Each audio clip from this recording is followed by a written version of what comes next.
Assalamualaikum warahmatullahi wabarakatuh. Bismillahirrahmanirrahim.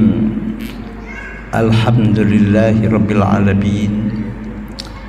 Wassalatu wassalamu ala asyrafil anbiya'i wal mursalin Sayyidina wa habibina wa maulana Muhammadin wa ala alihi wa sahbihi ajma'in. Asyhadu an la ilaha illallah wahdahu la syarikalah wa asyhadu anna Muhammadan abduhu wa rasuluh. Faqad qala Allah ta'ala fi kitabihil karim wa huwa asdaqul qailin. A'udzu billahi minasyaitonir rajim. Bismillahirrahmanirrahim. Qad aflaha man zakkaha wa qad khaba man dassaha.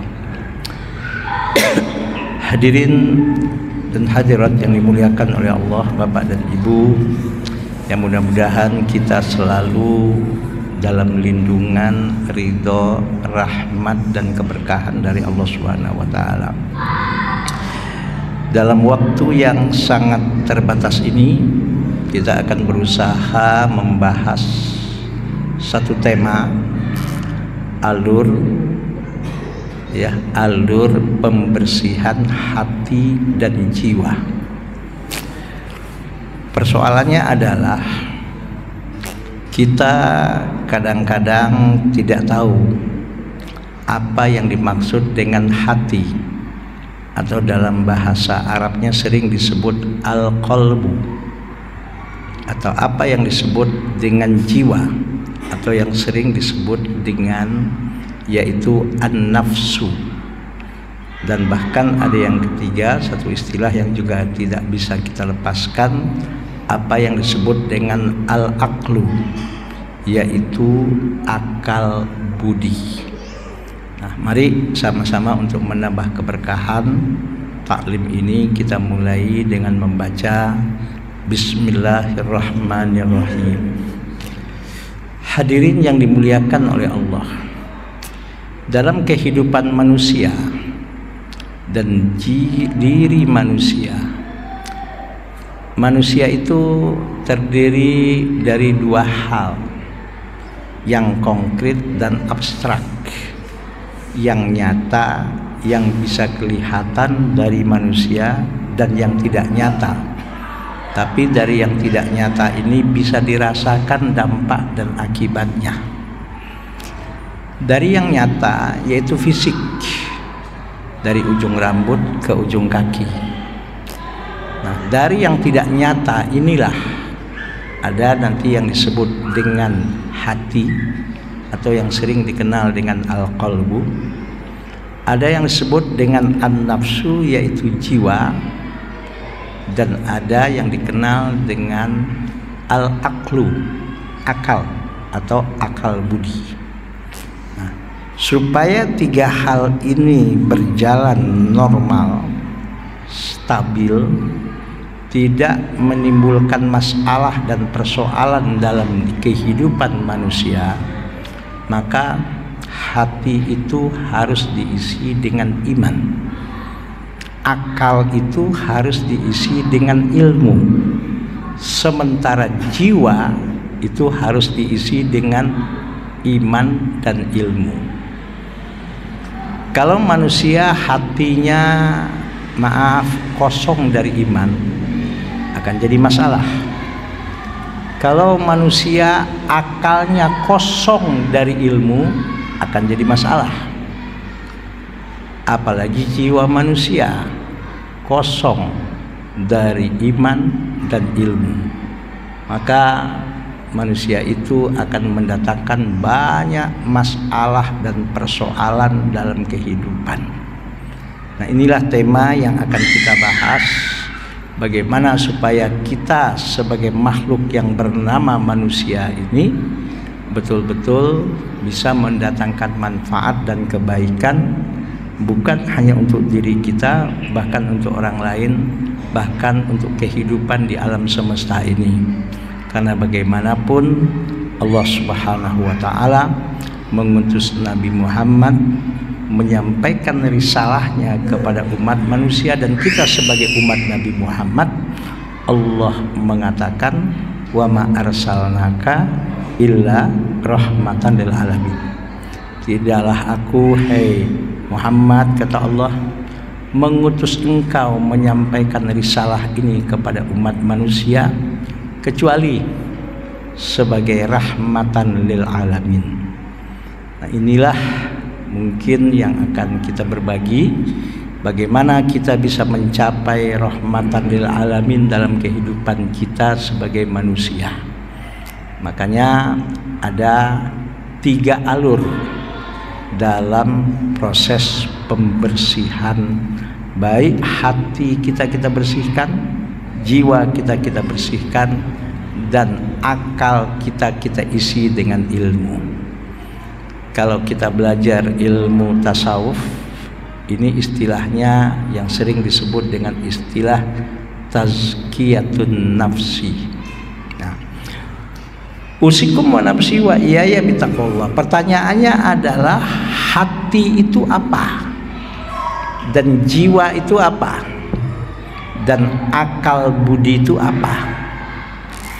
Hati, jiwa, dan akal budi adalah 3 aspek yang berbeda namun saling terkait dalam diri manusia.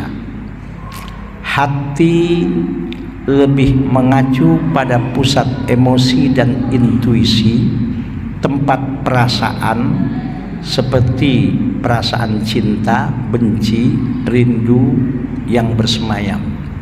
Itu urusannya hati itu. Kalau urusan perasaan itu cinta, rindu, sayang, maaf, benci. Nah, sementara jiwa ya itu sering dikaitkan dengan kehidupan, semangat, dan identitas diri, termasuk emosi dan keinginan. Orang kalau jiwanya terganggu, itu biasanya emosinya terganggu. Orang kalau jiwanya tidak stabil, biasanya manusia itu kalau sudah jiwanya nggak stabil, kehidupannya pun akan bermasalah. Nah, itu yang namanya jiwa.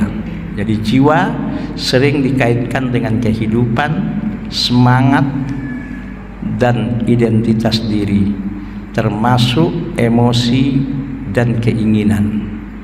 Kalau akal budi atau yang sering disebut dengan al-aqlu adalah kemampuan berpikir, bernalar, dan mengambil keputusan, menggunakan logika dan analisis untuk memahami dunia. Itu makanya dalam Islam hati, jiwa, dan akal budi saling berkaitan dan membentuk kesatuan dalam diri manusia. Saya kasih contoh, akal yang sehat harus selaras dengan hati yang sehat. Sekali lagi Pak, akal yang sehat harus selaras dengan hati yang sehat. Akal digunakan untuk memahami syariat, sementara hati ya merasakan dan menghayati syariat tersebut. Jiwa yang sehat adalah jiwa yang mampu mengendalikan hawa nafsu dan beramal untuk kebaikan sehingga tidak melanggar syariat. Jelas ya Pak ya. Jadi dalam kehidupan kita itu secara batin manusia itu ada 3 hal yang harus diperhatikan: hati, jiwa, dan akal budinya. Nah, dalam kajian yang sudah kita bahas beberapa waktu yang lalu, Rasulullah SAW bersabda dalam satu hadis sahih yang diriwayatkan oleh Imam Muslim. Nggak napa saya ulang lagi hadisnya, saya bacakan lagi. Kata Rasul, qala Rasulullah sallallahu alaihi wasallam, innallaha la yanzuru ila ajsamikum wala ila suwarikum walakin yanzuru ila a'malikum wa qulubikum. Hadisun sahihun rawahu Muslim. Kata Rasul, Allah itu tidak melihat tampilan fisik Ya, manusia nggak dilihat oleh Allah. Tampilan fisik itu nggak dilihat dan nggak akan dinilai oleh Allah. Bahkan tidak diminta pertanggungjawaban oleh Allah tampilan fisik kita. Maaf, apakah seseorang itu ganteng atau cantik itu nggak dilihat oleh Allah. Apakah seseorang itu kulitnya warna hitam atau sawo mateng nggak dilihat oleh Allah. Apakah warna kulit putih nggak dilihat oleh Allah dan nggak diminta pertanggungjawaban oleh Allah. Apakah maaf matanya sipit atau tidak sipit tidak dilihat oleh Allah.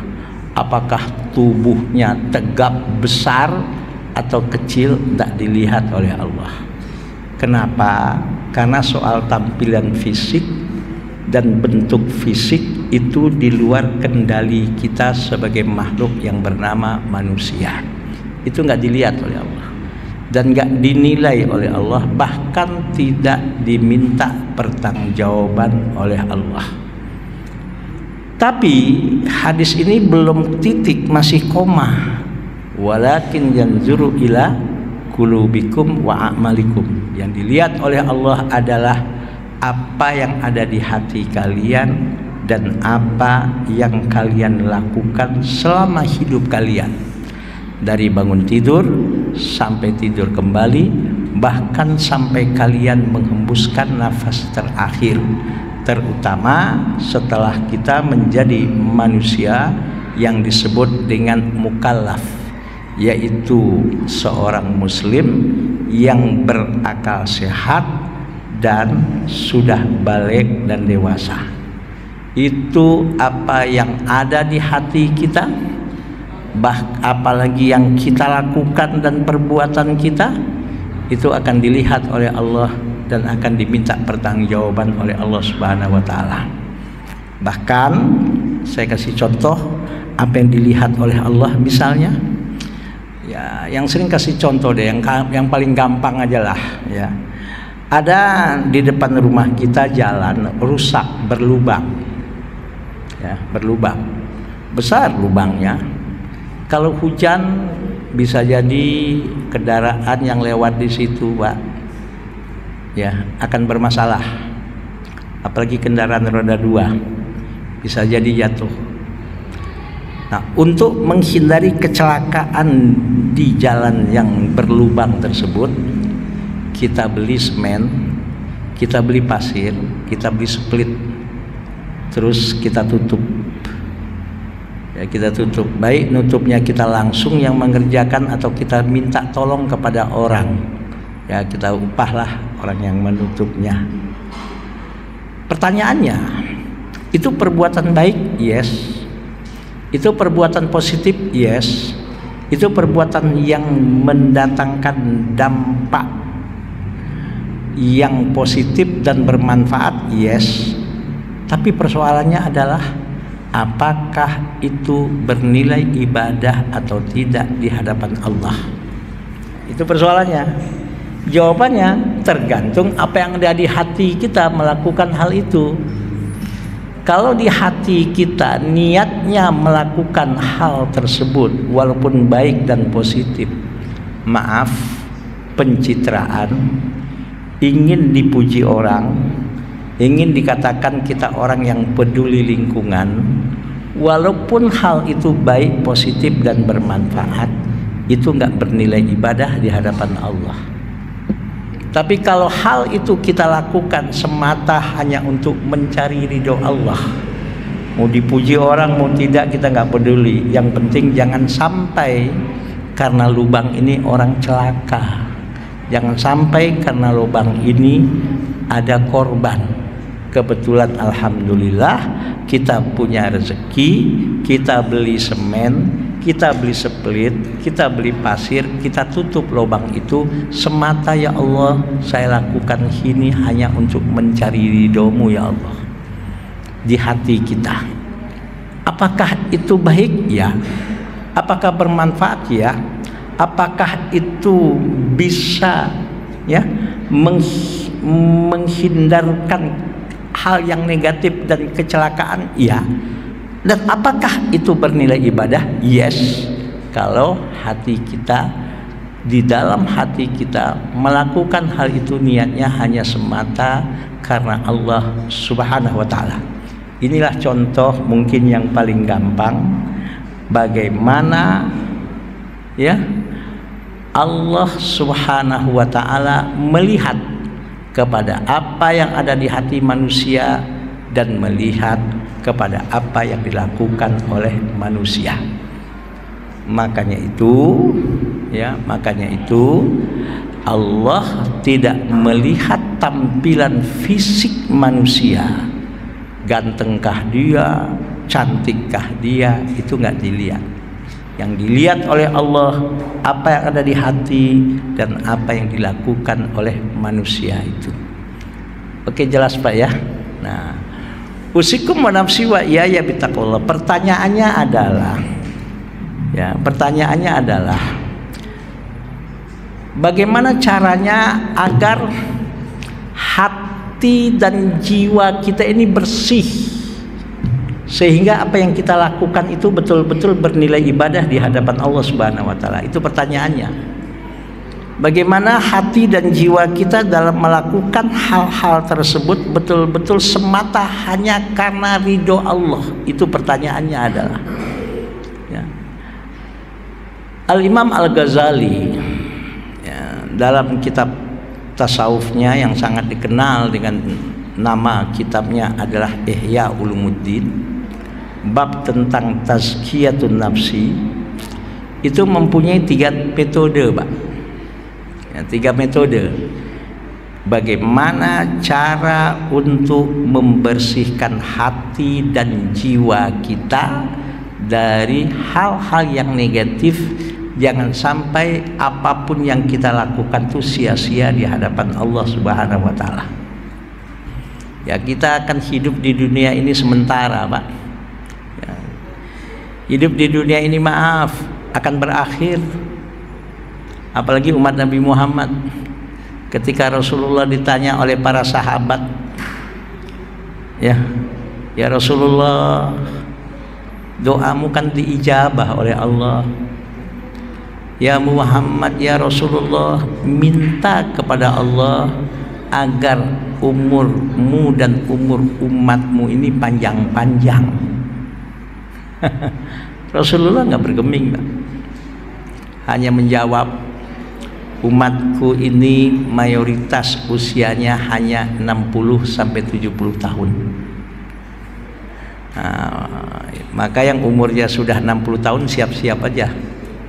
Ya, Pak Sigit udah berapa tahun Pak Sigit? 43. Oh, masih panjang. Pak Jagus udah berapa tahun? Waduh, 46. Saya udah 61 bulan Agustus ini. Tanggal 26 Agustus ini usia saya 61. Ya Allah. Jadi mayoritas umat Nabi Muhammad ini umurnya antara 60 sampai 70 tahun. Walaupun ada yang 80 tahun, ada yang 90 tahun. Alhamdulillah ibu saya lahir tahun 33, ibu saya. Sampai sekarang masih ada, tinggal dengan saya. Masih segar, masih enggak, alhamdulillah masih sehat. Dan kalau ngobrol pun masih nyambung, bahkan cerita yang lama-lama pun masih hafal dia. Enggak lupa sama sekali. Alhamdulillah ya, karena mungkin kaki aja kesehatannya agak terganggu, usia sudah 92 tahun. Kita nggak tahu ya, usia kita berapa kita meninggal dunia, kita nggak tahu. Kapan kita mati kita nggak tahu ya. Tapi yang pasti Pak, apa sih mati? Nah, itu kan persoalannya kan. Kita menganggap mati itu semua persoalan kita selesai. Enggak. Mati itu ketika ruh dikeluarkan oleh malaikat yang ditugaskan oleh Allah yang namanya Israel dari tubuh manusia. Ketika ruh itu keluar dari tubuh, maka otomatis tubuh atau jasad dari ujung rambut sampai ujung kaki itu sudah nggak bernyawa. Kalau sudah nggak bernyawa berarti sudah mati, sudah nggak hidup. Kalau sudah mati, sudah nggak bernyawa, karena roh keluar dari tubuh itu, maka tubuh itu jadi mati. Kalau sudah mati, semua organnya nggak berfungsi. Matanya sudah nggak berfungsi, jantungnya nggak berfungsi, hatinya nggak berfungsi, hidupnya nggak berfungsi, telinganya nggak berfungsi, mulutnya nggak berfungsi, otaknya tidak berfungsi, bahkan organ-organ apapun yang ada pada tubuh itu kalau sudah keluar ruh dari tubuh itu, maka semua sudah tidak berfungsi. Dan itu Pak akan kita alami semuanya. Kita akan mengalami semuanya itu, ya. Sehingga ya Allah berfirman, kullu nafsin za'iqatul maut. Nah, pertanyaannya udah siap atau belum? Itu persoalannya. Jadi mati itu berakhir semua persoalan? Tidak. Yang mati itu adalah tubuh kita yang fisik, yang konkret ini yang mati. Ruh kita gak mati. Ruh kita berpindah ke satu alam yang namanya alam barzakh. Berapa lama di alam barzakh sampai nanti hari kiamat dibangkitkan kembali dengan fisik dan tubuh yang baru? Ya tergantung. Ya Imam Syafi'i rahimahullah saja Pak, itu lahir tahun 150 Hijriyah, wafat tahun 204 Hijriyah. Usianya hanya 54 tahun. Sekarang sudah tahun 1447 Hijriyah. Imam Syafi'i di alam barzakh sudah 1243 tahun ya, 44 tahun ya. 43 tahun. 1243 tahun Imam Syafi'i di alam barzakh. Kita nanti di alam barzakh berapa lama? Wallahu a'lam bishawab. Kita nggak tahu kapan hari kiamat dan kapan kita akan dibangkitkan nanti di padang mahsyar. Dan ketika dibangkitkan di padang mahsyar ini, Allah yang bilang kondisi kita pertama kali ketika dibangkitkan. Apa kata Allah? Al-yauma nakhtimu ala afwahihim wa tukallimuna aydihim wa tashhadu arjuluhum bima kanu yaksibun. Pada hari ini di padang mahsyar, ketika semua manusia dibangkitkan kembali oleh Allah, kondisinya ketika itu manusia nakhtimu ala afwahihim, mulutnya dikunci rapat-rapat oleh Allah. Jangankan beberapa kalimat, jangankan 1, 2, 3, 4 kata, satu kata pun dia tidak bisa ucapkan. Dikunci rapat-rapat oleh Allah mulutnya ketika itu. Wa tukallimuna aydihim, yang berbicara adalah anggota tubuh mereka, terutama tangan. Bahkan wa tashhadu arjuluhum, kaki bersaksi bima kanu yaksibun, terhadap apa yang dilakukan ketika hidup di dunia. Kematian bukan berakhir semua persoalan, justru kematian adalah awal di mana kita akan memulai kehidupan yang baru, kehidupan yang abadi, kehidupan yang tidak ada akhirnya, yaitu kehidupan di alam akhirat. Oke Pak? Nah, orang yang selamat menghadap Allah nanti itu siapa? Allah yang bilang loh, bukan saya Pak. Illa man atallaha biqalbin salim. Itu yang selamat. Ya. Illa man atallaha biqalbin salim, yang ketika ya ruhnya keluar dari tubuhnya, jiwanya dalam kondisi bagaimana? Yang selamat itu yang Allah katakan, ya ayatuhan nafsul mutmainnah, wahai jiwa yang tenang, irji'i ila rabbiki, kembalilah engkau kepada Tuhanmu. Kembali kepada Tuhanmu dalam kondisi bagaimana? Ini ada dalam surat ya Pak ya, Al-Fajr. Surat Al-Fajr. Irji'i ila rabbiki, kembalilah engkau kepada Tuhanmu, radiyatan, kau dalam keadaan ridho. Bahkan bukan hanya sekedar ridho, mardiyatan, engkau diridhoi. Dan Allah katakan, fadkhuli fi jannati fadkhuli fi ibadi wadkhuli jannati. Saya tertariknya ungkapan Allah di sini mengatakan, Allah katakan fadkhuli fi ibadi. Ya. Dalam bahasa Al-Qur'an, hamba-hamba itu, ya, hamba itu dalam bahasa Al-Qur'an abdun. Jamaknya ada dua. Di antaranya ada dua istilah, Pak. Ada istilah ibad, ada istilah abid. Ya. Ibad dan abid. Ternyata kalau Allah menggunakan kata ibad itu beda dengan penggunaan kata abid. Abid itu salah satunya Allah katakan wa annallaha laisa bidzallamin lil abid. Sesungguhnya Allah sama sekali tidak pernah menzolimi hamba-hambanya, siapapun hamba tersebut. Tapi kalau ibad, contohnya ini, apa kata Allah? Fadkhuli fi ibadi. Nah, ternyata dalam bahasa Al-Quran, kata ibad dengan kata abid, walaupun sama-sama plural jamak dari kata abdun, ternyata pemakaian katanya beda, Pak. Kalau ibad itu dikhususkan hanya, ya, artinya adalah orang-orang yang baik-baik, yang beriman, yang soleh-soleh. Itu ibad.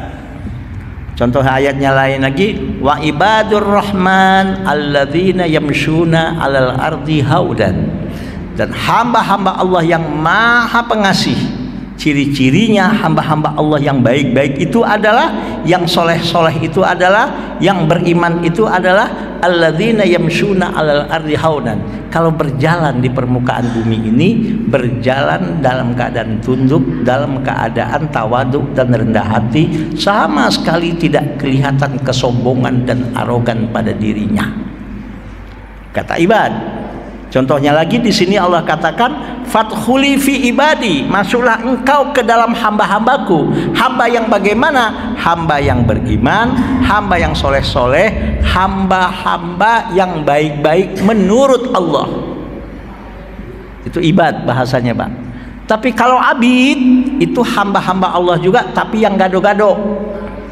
Tahu gado-gado, Pak? Mau beriman mau tidak, mau soleh atau tidak, mau ahlil maksiat atau tidak, itu abid dalam bahasa Arabnya, dalam bahasa Al-Qurannya. Makanya hukum Allah sama sekali, Allah itu dalam segala hukumnya nggak pandang bulu, baik dia beriman maupun tidak, baik dia soleh atau tidak, baik dia bermaksiat atau tidak, hukum Allah tidak ada sedikit pun yang menzolimi hamba-hamba manusia itu, sekalipun manusia itu tidak beriman, sekalipun manusia itu kafir, sekalipun manusia itu tukang maksiat dan banyak dosanya, nggak dizolimi oleh Allah dalam hukumnya. Contoh, ya, contoh, kenapa Allah mengharamkan yang namanya konsep ribawi dalam ekonomi? Karena Allah nggak mau manusia ini, Pak, hilang rasa perikemanusiaannya, hilang rasa adilnya, tuh nggak mau. Allah itu manusia ini saling menzolimi.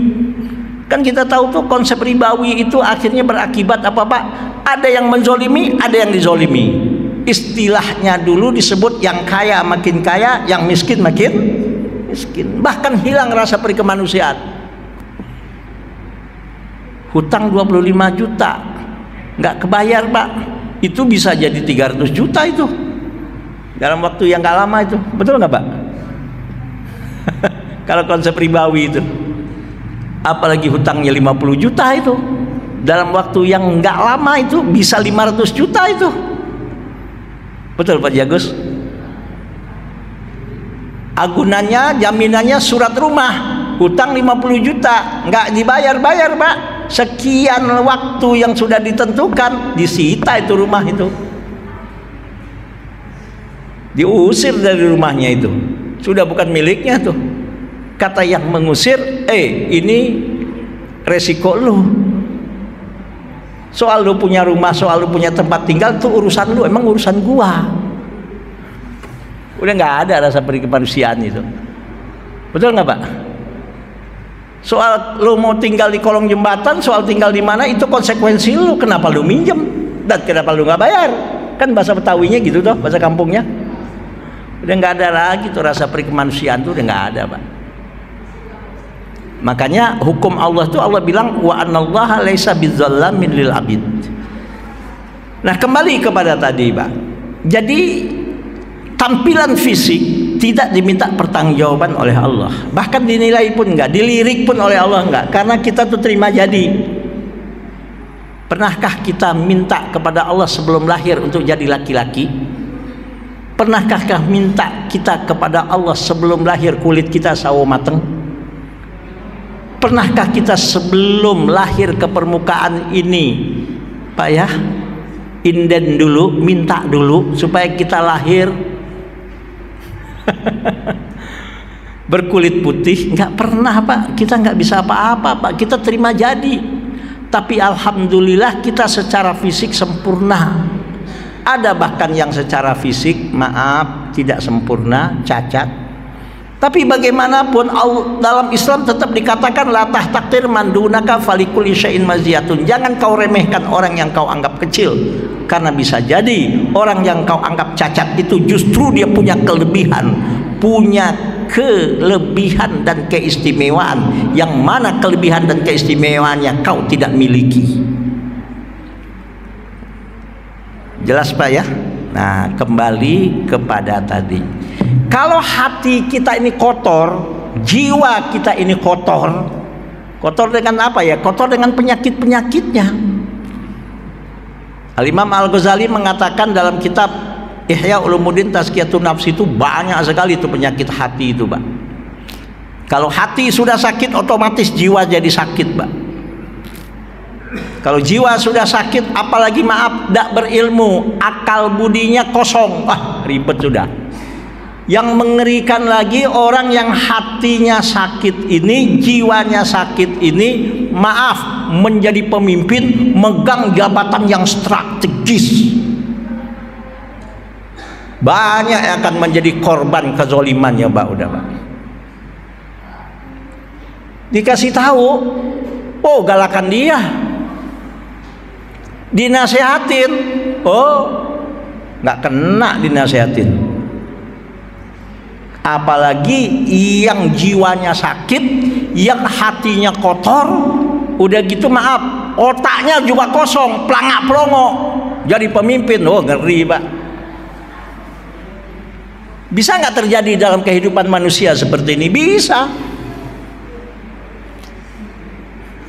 Kalau ini udah terjadi dalam kehidupan manusia, waduh musibah ini Pak. Korbannya tuh banyak Pak. Dan yang anehnya dia nggak merasa salah orang yang model begini Pak. Terjadi dalam kehidupan manusia yang model begini Pak. Nah, usikum nafsi wa iyaya bittaqullah. Kalau begitu bagaimana cara supaya hati kita ini nggak kotor? Hati itu ada 3 macam Pak. Ada hati yang mati, qalbun mayyit. Ada hati yang sakit, qalbun marid. Ada hati yang baik, yang selamat, namanya qalbun salim.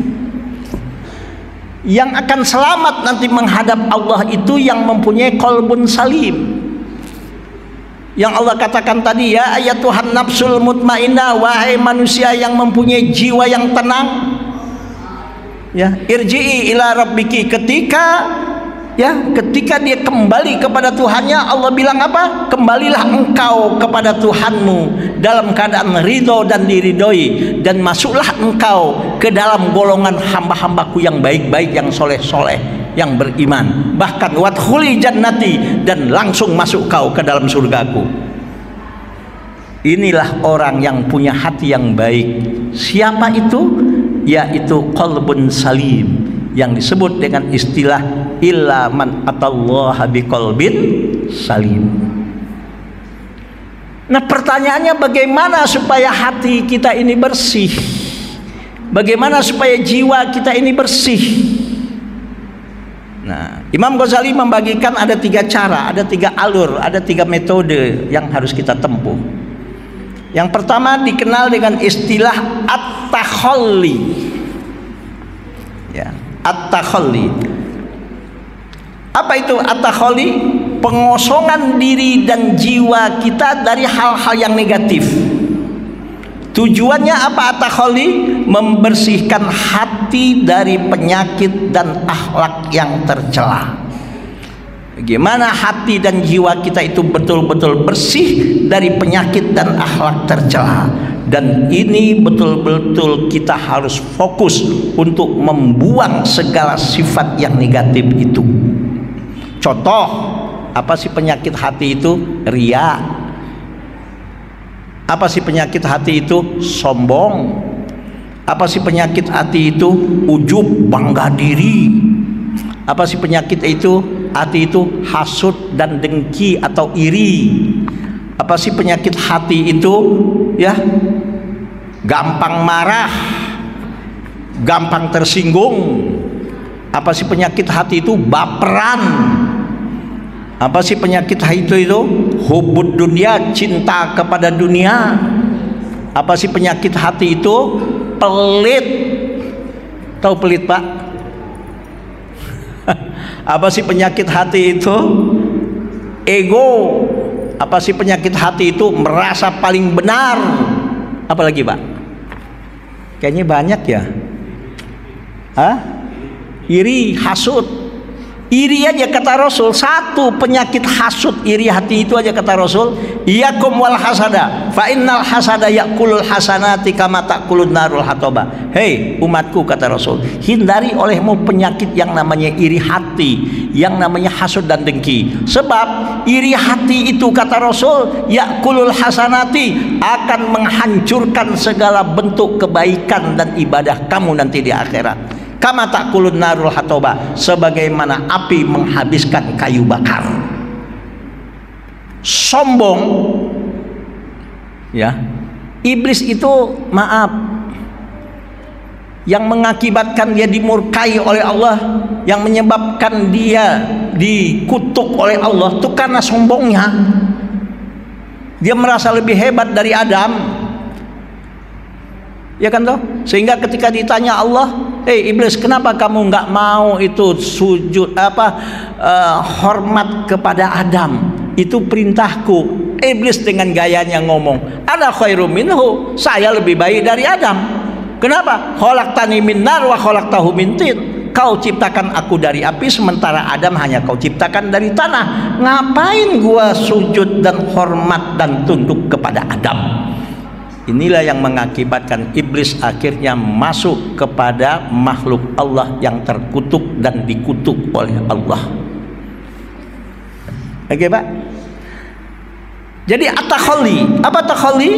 Kosongkan, kita berusaha membersihkan diri kita, berusaha membersihkan jiwa kita, berusaha membersihkan hati kita dari yang negatif-negatif tadi. Allah berfirman, kalau kita betul-betul membersihkan hati kita, Allah mengatakan qad aflaha man zakkaha, beruntunglah dunia akhirat. Kata-katanya falah. Al-falah itu keberuntungan, tapi beda dengan an-najah. An-najah juga keberuntungan, tapi kalau an-najah itu dalam bahasa Arab biasanya keberuntungannya hanya di dunia. Maka ketika orang diwisuda sukses, bisnisnya berhasil, kita kalau dalam bahasa Arab dikatakan apa? Ma'an najah, sukses insya Allah.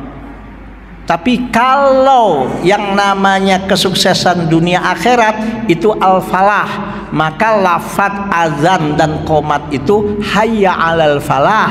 Artinya apa? Mari dengan sholat ini kita gapai kebahagiaan dunia dan akhirat. Tapi Allah katakan waqad khaba man dassaha. Kalau kita kotori hati dan jiwa kita ini dengan penyakit-penyakit tadi, Pak, kita akan merugi dan kita akan masuk kepada hamba Allah yang maaf, ya, yang tidak akan mendapatkan keberuntungan dunia dan akhirat. Oke. Usikum wa nafsi wa iyaya bitaqwallah. Pertanyaannya adalah, bagaimana cara kita untuk mengosongkan diri kita ini, melepaskan dan membersihkan diri kita ini dari sifat-sifat tercela itu, bagaimana caranya?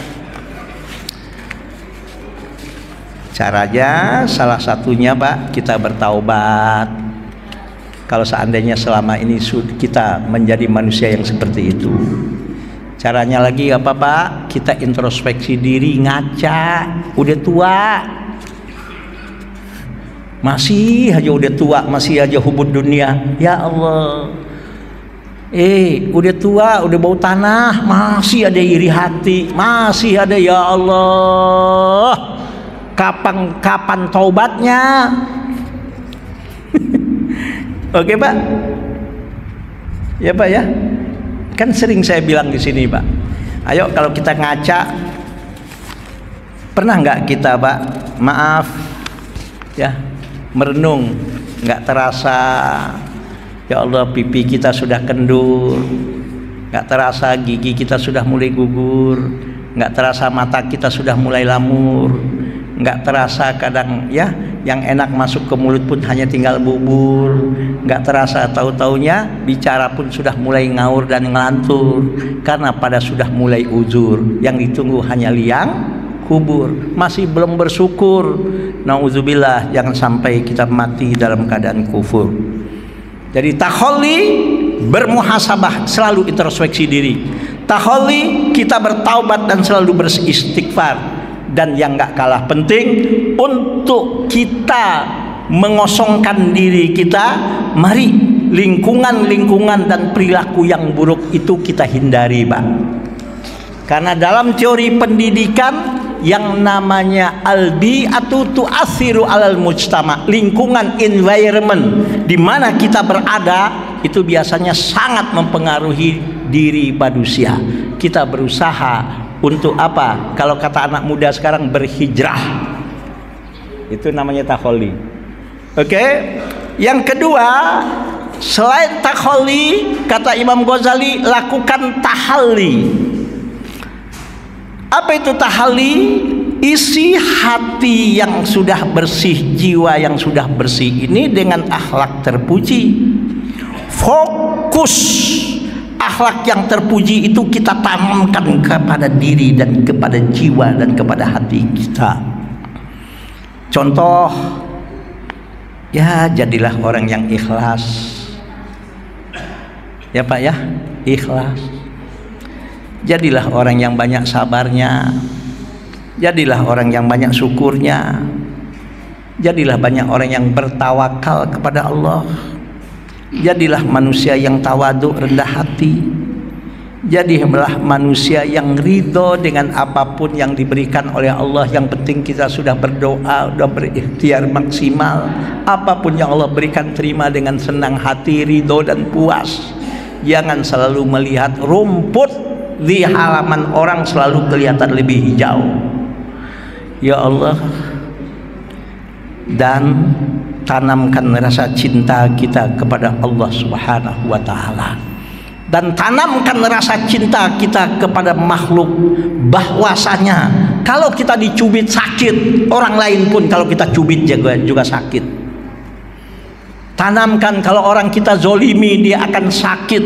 Begitu juga kalau kita dizolimi, kita akan sakit dan kecewa. Dan tanamkan pada diri kita, kalau kita menzolimi orang pun dia akan sakit dan akan kecewa. Itulah cara untuk kita menghiasi diri kita yang disebut dengan at-tahalli. Metodenya banyak zikir kepada Allah, banyak membaca Al-Quran, teladani akhlak Rasulullah, berteman dengan orang-orang baik dan soleh. Itu tahalli Pak. Terakhir, langkah kita apa yang disebut dengan at-tajalli. Apa itu tajalli? Mencapai puncak kesadaran spiritual dan mengalami kehadiran Allah dan keagungan Allah, bahwa Allah maha segalanya dalam hati kita sebagai makhluknya.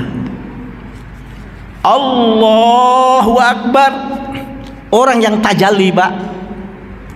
Apa itu Allahu Akbar? Allah yang maha besar, Allah yang maha segalanya. Bagaimanapun banyak hartanya, bagaimanapun berlimpah kekayaannya, apa kata orang, oh duitnya nggak berseri. Bagaimanapun pintar banyak ilmunya, di mana-mana orang eluk-elukan karena kepintarannya, karena kehebatannya, karena kecerdasannya.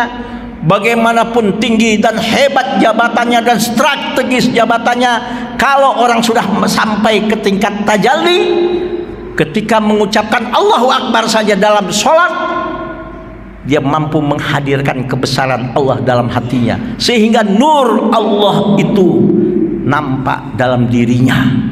Sehingga apa yang terjadi, Pak? Apapun dia, siapapun dia, ternyata dia adalah bukan apa-apa dan bukan siapa-siapa. Dia adalah Allah. Dia mengenal dirinya, bahwa dirinya, sekali lagi, apapun dia dan siapapun dia, karena dia sudah kenal siapa dirinya dan dia kenal siapa Allah, maka dia adalah siapapun dia adalah bukan apa-apa dan bukan siapa-siapa. Maka puncak ibadah haji, rukun utama dalam haji, apa yang disebut dengan wukuf di Arafah. Apa itu Arafah? Artinya mengenal. Subhanallah. Udah bel ya. Nah, mudah-mudahan ya Pak, kita bisa menjadi manusia-manusia yang mulia, bukan hanya di hadapan manusia, tapi juga mulia di hadapan Allah Subhanahu wa taala, yaitu manusia-manusia yang muttaqin, manusia-manusia yang bertakwa kepada Allah Subhanahu wa taala. Inna akramakum indallahi atqakum. Untuk sampai ke tingkat itu, lakukan apa yang disebut kata Imam Ghazali, takhalli. Kita kosongkan diri kita ini, kita selalu introspeksi diri, kita selalu bertaubat kepada Allah, kita selalu beristighfar. Hal-hal yang negatif kita hindari, dan apapun yang menyebabkan kita bisa masuk lagi ke dalam lingkungan yang negatif itu, kita hindari. Ini mungkin yang disebut, dikenal dengan istilah sekarang hijrah. Itu namanya takhalli, Pak. Dan nggak cukup hanya takhalli. Pada waktu yang sama tahalli, hiasi diri kita ini, hati kita ini, hiasi dengan yang baik-baik dan yang positif-positif. Dan pada waktu yang sama kita harus sampai kepada apa yang disebut dengan at-tajalli, mampu menghadirkan kebesaran Allah, bahwa Allah itu maha segalanya, maha adil, maha pengasih, maha penyayang, maha menyelamatkan, maha pemberi rezeki. Sehingga kalau sudah sampai ketika tajalli, la yakhafuna laumata laimin, dia sudah nggak takut lagi mau dicela orang, dan ketika dipuji pun dia sudah nggak terbang. Mudah-mudahan apa yang kita bahas menjadi ilmu yang bermanfaat. Mudah-mudahan kita semua mampu menjadi manusia-manusia yang betul-betul selalu mendapatkan ridho, rahmat dan keberkahan dari Allah Subhanahu wa taala. Subhanakallahumma wa bihamdika asyhadu an la ilaha illa anta astaghfiruka wa atubu ilaik. Wallahul muwaffiq ila aqwamit thoriq. Assalamualaikum warahmatullahi wabarakatuh.